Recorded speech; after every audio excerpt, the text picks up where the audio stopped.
vale la pena tomarnos el tiempo después de haber estudiado la historia de la reforma de la iglesia y sus diferentes áreas geográficas para poder identificar algunos de los grupos principales que se derivaron de la reforma que hoy en día todavía existen en nuestro medio para que podamos nosotros ir trazando las hebras de conexión entre algunos grupos cristianos conocidos y sus raíces con la reforma. Y hoy vamos a hacer eso en esta clase, que es parte del periodo de la reforma, del resumen de la historia de la iglesia moderna. Así que el título de esta clase son los movimientos derivados de la reforma. Y para eso vamos a leer aquí la introducción a nuestra clase.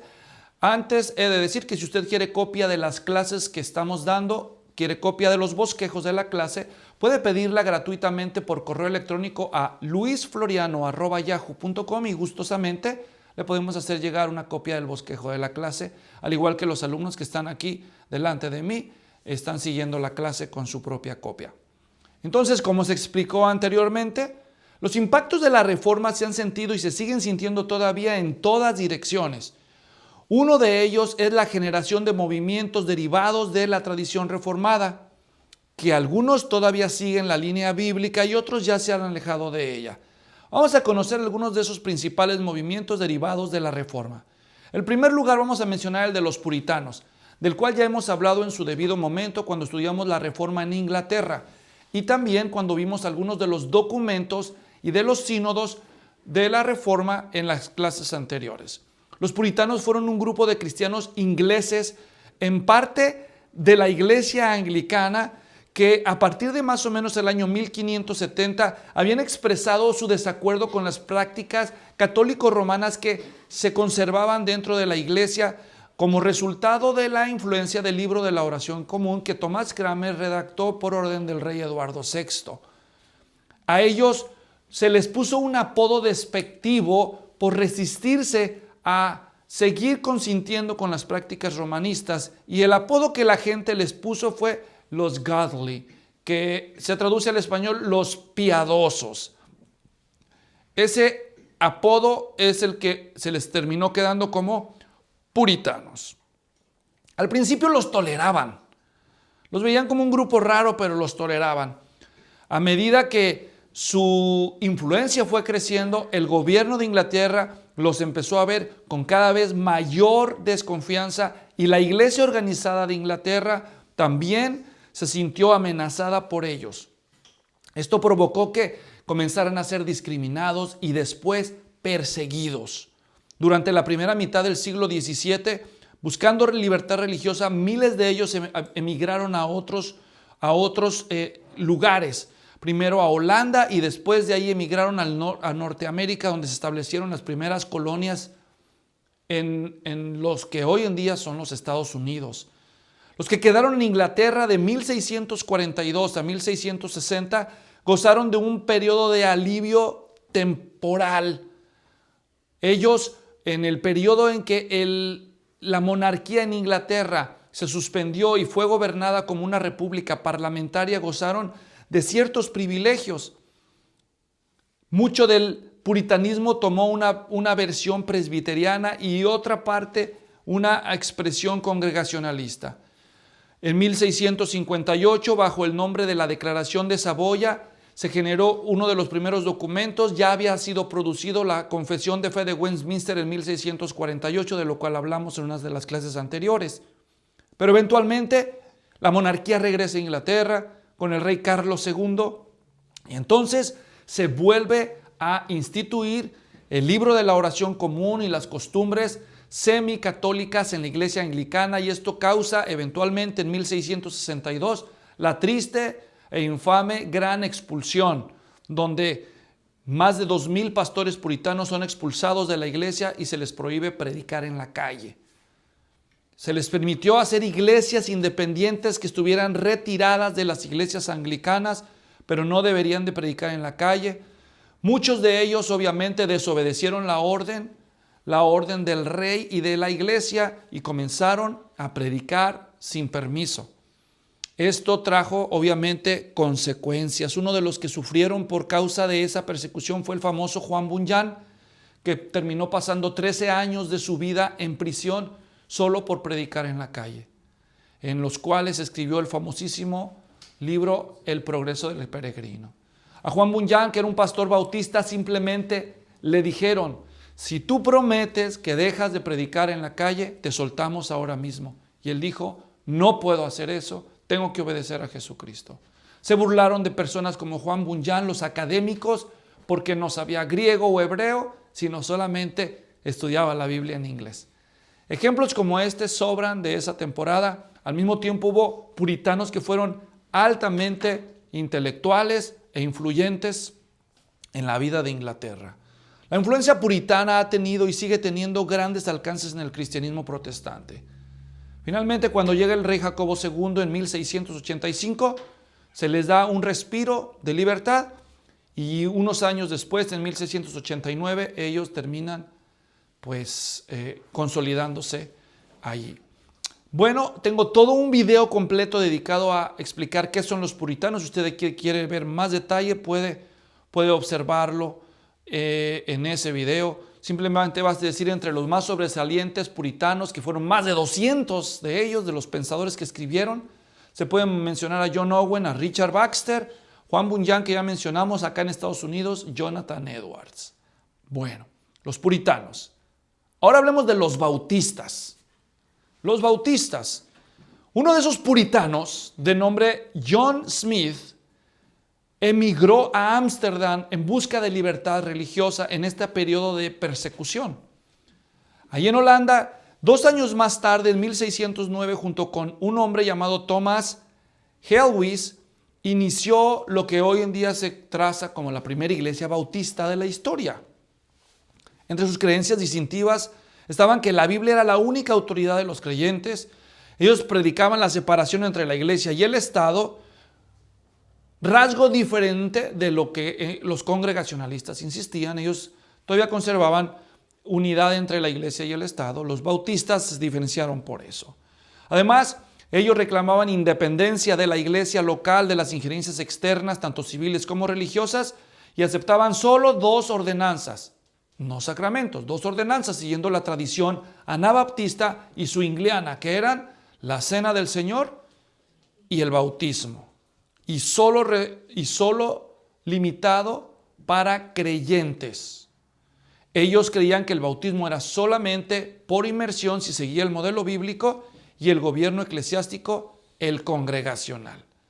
En 1611, Thomas Helwys publicó la primera declaración bautista y en 1612 decide regresar a Inglaterra para fundar la primera iglesia bautista inglesa. En el 14 de 1600, Helwys nombra su iglesia bautista general para separarse, diferenciarse así de las iglesias de tendencia bautista particulares, es decir, que seguían una doctrina calvinista, así definiendo que su postura era arminiana. Entre los bautistas reformados más sobresalientes se puede mencionar a Juan Bunyan, que ya mencioné, entre los puritanos, y Carlos Spurgeon en el siglo XIX. Y ahí tenemos un brevísimo resumen de la historia de los bautistas. Hablemos una vez más de los congregacionales. Hubo un hombre llamado Robert Brownie que vivió de 1550 a 1633, también fue un puritano. En 1582 él publicó un tratado con lo que se conocían los principios del congregacionalismo. Él criticaba el gobierno episcopal de la iglesia anglicana, es decir, un gobierno por obispos. Abogaba por uno donde la asamblea de creyentes tomara las decisiones importantes. De ahí el nombre congregacional. En 1591 Brownie volvió a la iglesia anglicana, pero sus ideas fueron aceptadas por un grupo de puritanos que finalmente en 1604 decidieron abandonar la iglesia anglicana y comenzaron una iglesia congregacional, y así se puede decir que es el inicio formal del movimiento congregacional en la historia. Y una denominación surgió de esto, cuyo formato de gobierno compartido por muchas iglesias no congregacionales hoy ha venido a ser mayormente representado en las iglesias bautistas de tendencia arminiana. Mientras que las iglesias reformadas usaban un gobierno presbiteriano, otra diferencia entre los bautistas y los congregacionales es que los bautistas no bautizan niños, pero los congregacionales sí lo hacen. un grupo de congregacionalistas fundaron una colonia en Nueva Inglaterra, en Norteamérica, de los cuales destacaron entre ellos Jonathan Edwards como un congregacionalista reformado. Cuáqueros, otro grupo. ¿Han oído de los cuáqueros? Sí, cada vez que me tomo esa avenita, Quaker. Bueno, pues ahora vamos a ver de dónde viene ese señor de los Quaker. Y han visto la fotografía, ¿no? Del hombre. Bueno, los cuáqueros también eran conocidos como la sociedad religiosa de los amigos o la iglesia de los amigos. Yo llegué a conocer cristianos, algunos pastores cristianos de las iglesias de los amigos cuando viví en Guatemala. Todavía existen estas iglesias y aquí también las hay. Este grupo fue un grupo que se separó de la iglesia anglicana, un grupo fundado por un hombre llamado George Fox. Más o menos en el año 1652, George Fox se sale de la iglesia anglicana y empieza este grupo de amigos, llamaban ellos. El nombre cuáquero se los pusieron como apodo. No es que ellos dijeron, nosotros nos vamos a llamar los cuáqueros. No. La palabra cuáquero viene de la palabra quake en inglés, que significa temblar o sacudirse. Y se les puso así porque este grupo se distinguió, entre otras cosas, por ciertas experiencias carismáticas de tipo hoy en día llamaríamos pentecostalizadas, que no se les puede llamar pentecostales porque los pentecostales tienen una historia reciente y de estos estamos hablando hace 400 años. ¿Está claro? Bueno, ellos temblaban en algunas de sus reuniones, se sacudían e insistían que ellos tenían experiencias místicas con el Espíritu Santo que los hacían temblar. Ellos son recordados, entre otras cosas, los cuáqueros, por su pacifismo y su lucha en contra de la esclavitud, especialmente aquí en América. Uno de los más famosos cuáqueros que vino aquí a Estados Unidos se llamó Guillermo Penn. ¿Alguna vez oíste el nombre Pensilvania? ¿Han oído el nombre Pensilvania? Pues es la comunidad que fundó Guillermo Penn. Ahora, Pensilvania es un estado de la Unión Americana cuya capital es Filadelfia, la ciudad, y la ciudad de Filadelfia es donde se firmó el Acta de Independencia de los Estados Unidos. Nada más para que vean hasta dónde llegaron las cosas. Sus creencias las basan más en seguir la voz interior que en seguir la Biblia. Es un movimiento más místico que escritural, por lo que no tienen un cuerpo de doctrina unificado. Los cuáqueros afirman que cada persona lleva una chispa divina en su interior, de modo que todos pueden tener contacto directo con Dios sin necesidad de sacerdotes ni necesidad de sacramentos. Algunos de ellos son universalistas. ¿Qué significa eso? Creen que todos se van a salvar al fin de cuentas. Como cada quien tiene la chispa divina adentro, pues todos van a regresar a Dios en su chispita, ¿verdad?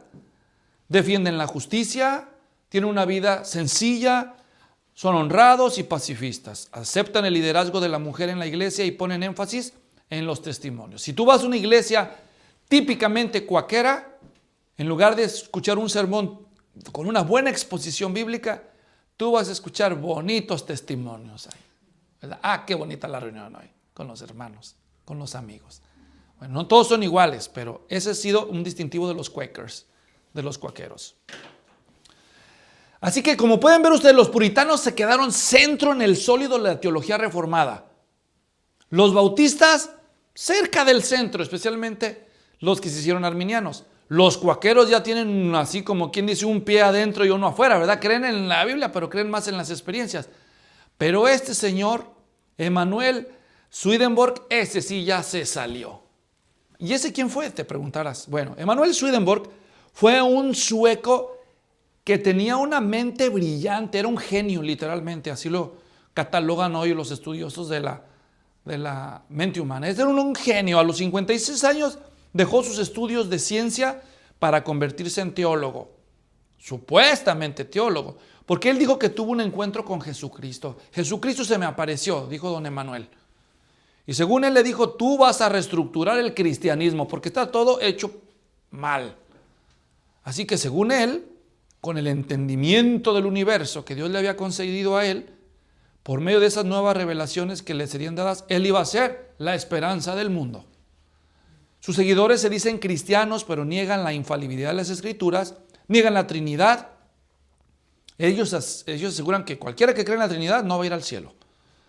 Dan preeminencia a las visiones del señor Swedenborg, las que dijo que él tuvo, especialmente sus visiones del cielo y del infierno. ¿Ya ven? No son tan nuevas esos testimonios como ustedes creen.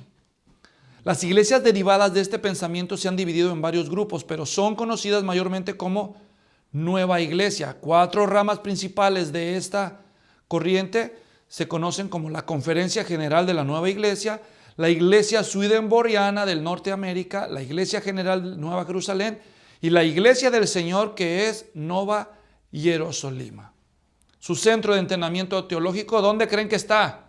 Aquí nomás, cerquita de nosotros, a menos de 1 hora, en Berkeley, California. Si quieren dar una vuelta por una iglesia de esas, allí van a encontrar la sede mundial. Bueno, y esos son la iglesia de Swedenborg, completamente fuera. Ahora nos regresamos al centro de la ortodoxia, de la sana doctrina, y vamos a hablar del pietismo. Y no se llama pietismo porque tenían pies grandes o algo por el estilo, ¿verdad? Sino porque eran piadosos, y porque en latín la piedad se dice así. Entonces, hubo un hombre de la herencia luterana que estaba cansado de ver la frialdad y la insensibilidad de los teólogos luteranos de segunda y tercera generación. Así que él escribe un libro llamado Deseos Piadosos, que en latín se tituló Pia Desideria, y su nombre fue Felipe Spener. Él tuvo un discípulo que creía lo que él enseñaba. Ese discípulo se llamó Augusto Frank. Ellos fueron acusados de ser unos herejes por los teólogos académicos luteranos de las universidades de Wittenberg y de Leipzig. Así que tuvieron que salir porque ellos querían estudiar y querían ser académicos sin perder el componente apasionado por Dios. Así que se van a la ciudad de La Haya y fundan una universidad. Una nueva universidad que es la Universidad de La Haya. Y ahí en La Haya empiezan a difundir sus ideales piadosos. ¿Cuáles eran los 6 ideales, los 6 deseos piadosos que Felipe Spener publicó en su libro Deseos Piadosos? Aquí el resumen de los 6. Deseo número 1. Hay que comprender las Escrituras estudiándolas en grupos pequeños. Número 2. El sacerdocio universal de todos los creyentes libera para que todos en el grupo pequeño puedan estudiar las Escrituras y participar con sus opiniones. Y esas experiencias, número 3, el cristianismo no se limita a fórmulas, porque eso era típico de los teólogos luteranos de su generación.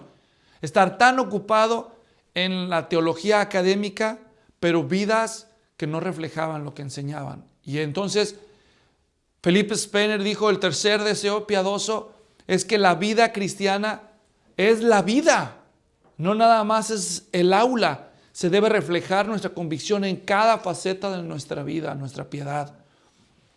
4, podemos estar en desacuerdo, pero no podemos faltarnos al respeto. Es decir, todas las controversias se deben dar en un espíritu de amor y de respeto, decía él.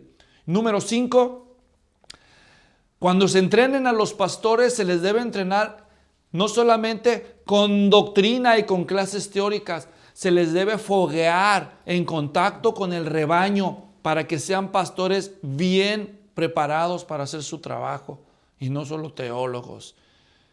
Que tengan una práctica devocional y experiencia en el trabajo con el rebaño. Y número 6, el púlpito no es para discutir controversias académicas.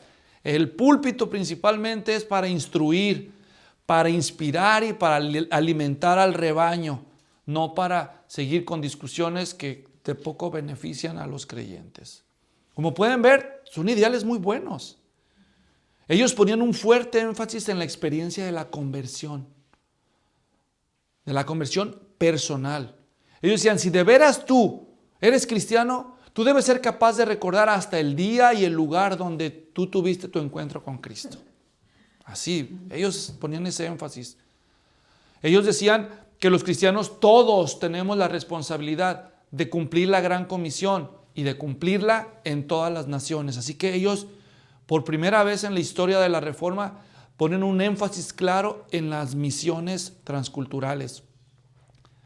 La Haya se convirtió en el primer centro de capacitación misionero del mundo reformado.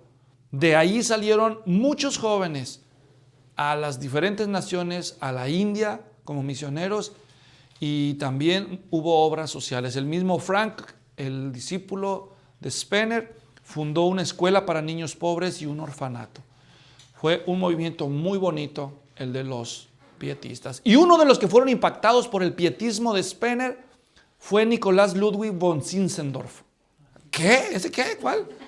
Sí, Zinzendorf, si lo quieren en una sola palabra. Este era un hombre de la nobleza, era conde. Siendo joven, él se había ganado el respeto de la gente que lo conocía por su piedad. Profundamente influido por el pietismo, en 1722 se topa con un grupo de personas que venían de Bohemia, allá de los moravos, aquellos perseguidos desde los tiempos de Juan Hus, buscando otro nuevo lugar donde establecerse. Conocen a Zinzendorf, pietista de corazón, y él los recibe y les da un terreno en su propiedad, porque era conde y tenía muchos terrenos. Los deja establecerse, y en ese lugar donde se establecen fundan una comunidad que se llama Herrnhut. Y ahí en Herrnhut, este grupo pequeño de moravos dice: ¿qué mejor líder podíamos encontrar que tú mismo, Zinzendorf? Y él se convierte en el líder de este grupo. Como venían de Moravia, la gente les empieza a llamar los moravos. Otros, como se pusieron el nombre de su comunidad Herrnhut, dijeron estos son los herjuterianos. Ellos habían aceptado la confesión de Augsburgo, ¿se acuerdan? Luterana, como la base de su fe, pero insistían en una prioridad moral y devocional centrada en la contemplación de Cristo. En los sufrimientos de Cristo deben llevarnos a tener una absoluta confianza en Él, decían ellos, en todas las facetas de nuestra vida, especialmente en el perdón de nuestros pecados. Cristo es suficiente, decían los moravos. Cristo es suficiente. Si nosotros nos hemos convertido y Cristo es nuestro Señor y dependemos de Él, no hay nada que temer. Venga lo que venga.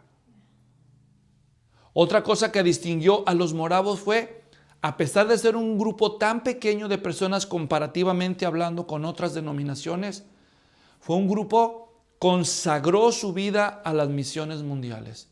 Cuando menos se calcula que la mitad de todos los moravos bajo el liderazgo de von Zinzendorf salió de Herrnhut para irse a otros lugares del mundo a predicar el evangelio por fe. Imagínense, qué bonito ejemplo el de los moravos. Uno de esos grupos de moravos, en la providencia de Dios, venían en una embarcación, en un barco que había zarpado de Inglaterra hacia Norteamérica. Y en ese barco también venía un hombre que se llamaba Juan Wesley. Juan Wesley venía a ese barco con algunos moravos, y en medio del camino se suelta una tempestad que casi parte en dos aquella embarcación de tan fuerte que estaba, las olas azotándola.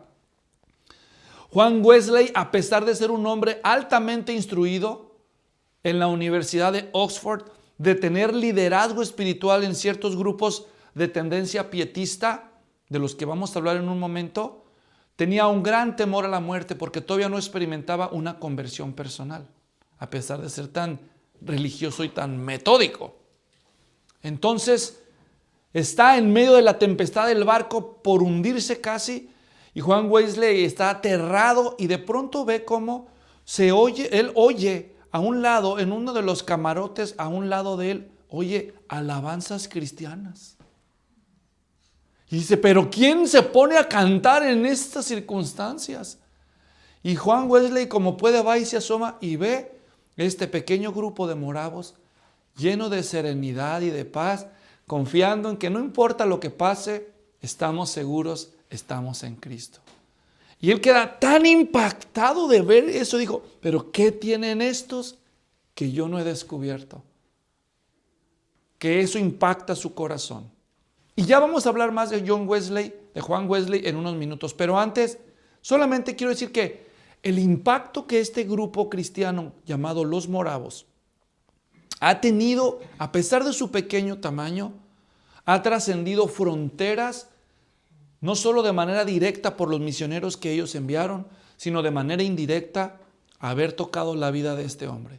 Porque este hombre vino a convertirse en la cabeza de todo un movimiento que hoy en día se conoce como la Iglesia Metodista. Hablemos entonces de él con más detalle. Juan Wesley y el metodismo. Regresémonos en el tiempo un poco. En 1678, dentro de la Iglesia Anglicana, hubo un movimiento de sociedades religiosas. Era como, digamos, que la oleada pietista. Acuérdense que el pietismo fue en Alemania. ¿Está claro? Pero ese espíritu pietista llega a Inglaterra y se filtra en las universidades. Ahora, la Iglesia de Inglaterra no veía con muy buenos ojos esas ideas porque le amenazaba en cierto modo. Entonces, en ambientes universitarios empiezan a surgir estas sociedades religiosas, estos grupos pequeños de estudio bíblico. Y entre esos grupos, muchos estudiantes de las universidades de Cambridge y de Oxford destacan, uno de los cuales fue John Wesley y su hermano Charles Wesley o Carlos Wesley. Ellos empezaron a ser tan disciplinados y tan rigurosos en sus reuniones de estudio bíblico que los otros estudiantes les pusieron un apodo. Los metodistas, porque eran tan metódicos, dijeron, ahí van los metodistas, ahí van los metodistas. Y les pusieron así como por mala onda, los metodistas. Y así se quedó el nombre de los metodistas. Eventualmente Juan Wesley llegó a ser el jefe del club de estos grupos metodistas en la Universidad de Oxford. Bueno, eventualmente John Wesley primero se convirtió en diácono en la iglesia anglicana y después fue ordenado sacerdote en la iglesia anglicana en el año 1728. Le llegó la carga por evangelizar en América y entonces emprendió un viaje misionero a las nuevas colonias inglesas en Norteamérica. Y en ese propósito, en ese viaje que hizo hacia la colonia de Georgia, hacia allá iba, cuando se sube al barco que les conté. ¿Se acuerdan? Y ahí se topa con los moravos. Moravos, ¿verdad? No morados, moravos. Y él cuando llega a Georgia queda impactado por esa experiencia y dice, creo que me falta algo. Si no fuera suficiente eso, cuando llega allá, John Wesley tenía una prometida y las cosas empiezan a salir mal con su prometida y finalmente rompen y eso le parte el corazón. Andaba de peregrino predicando en villa tras villa. Todo le sale mal al pobre John Wesley. Un fracaso total su viaje misionero. Se regresa frustrado a Inglaterra y se empieza a preguntar por qué las cosas no funcionan para mí. ¿Qué pasa conmigo? Hasta que tiempo después de su retorno a Inglaterra, dicen las crónicas que él mismo escribe con su puño y letra, el 24 de mayo de 1738, él tiene su propia experiencia de conversión. De pronto todo fue claro para él, ahora entiende que Cristo es suficiente y se convierte John Wesley. John Wesley se convierte y esta conversión trajo un ánimo renovado en su vida por predicar y por hacer misiones. Así que se vuelve a embarcar rumbo a América y en América empieza a predicar con ahínco. Tanta gente se reunía en sus mensajes que él predicaba que no había lugar que contuviera las multitudes y empezó a predicar por primera vez al aire libre.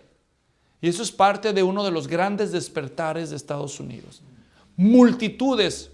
Dios usó a John Wesley, que era arminiano hasta la médula, y al mismo tiempo a George Whitefield, que era calvinista hasta la médula, y eran amigos los dos, y los dos predicaban el evangelio, y grandes multitudes se convirtieron a Cristo. Grandes multitudes se convirtieron a Cristo como fruto de la predicación de ambos. Algunos creen que John Wesley es uno de los hombres más sobresalientes de la historia de la iglesia. Él predicó y escribía sus sermones mientras andaba en el caballo de un pueblo a otro pueblo. A veces predicaba 2 o 3 sermones al día, hermanos. Y esto lo hizo por años. Se convirtió tanta gente a Cristo por la predicación de John Wesley que John Wesley no tenía tiempo para capacitar a los pastores. Así que lo que empezó a hacer él, hacer grupos de estudio bíblico donde seguían los principios metodistas que él había conocido en Inglaterra. Y como no tenía pastores, entonces él nombraba a laicos para que dirigieran estos grupos. Todo esto rompió con los esquemas de la iglesia anglicana a la que él pertenecía y finalmente lo excomulgaron de la iglesia anglicana y no le quedó más remedio que fundar la iglesia metodista, que llegó a ser una iglesia con miles de iglesias. Y el genio de John Wesley no solamente fue su predicación del evangelio, sino sus habilidades administrativas para delegar y organizar iglesias mientras él seguía predicando. Esto lo distinguió de otros evangelistas de su tiempo que predicaban pero no organizaban iglesias. Vale decir que no todos los metodistas llegaron a ser arminianos, porque muchos metodistas siguieron los principios de administración eclesiástica de Juan Wesley, pero tenían la doctrina de George Whitefield, que también ganó miles de personas para Cristo. Pero eventualmente las iglesias metodistas de teología calvinista reformada terminaron integrándose a las denominaciones presbiterianas porque era como una contradicción de definición. Ser metodista era ser mayormente wesleyano y ser wesleyano era ser arminiano. Así que pues parecía ser una contradicción de definición. Entonces, finalmente, John Wesley, entre otras cosas, algunos de sus énfasis era en la conversión personal. Él enfatizaba tanto eso, tienes que convertirte a Cristo, hacer una profesión de fe, su teología arminiana y el involucramiento de los laicos en el ministerio y también un énfasis muy distintivo de la doctrina wesleyana. ¿En qué se diferencia el arminianismo del wesleyanismo? Todos los wesleyanos son arminianos, pero no todos los arminianos son wesleyanos.